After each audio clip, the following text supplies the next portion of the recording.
Yes, busing. Ito, satisfied na si customer. Maayos na yung sasakyan niya. Ayan.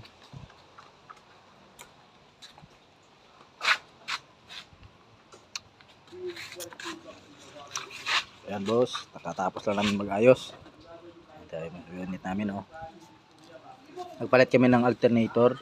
Tapos, nag-ayos ng alternator kasi yung alternator niya gawang hindi na nag-charge, hindi na nagsusupply ng kuryente sa battery.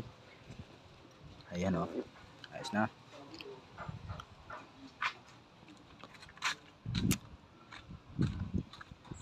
Ito yung bahan ng customer. How much do I owe you, my friend? For what? 4-5. Okay. Can I send by GCash? Yes, sir. And, Aaron, we have a GCash. Okay. Excuse me. Oh.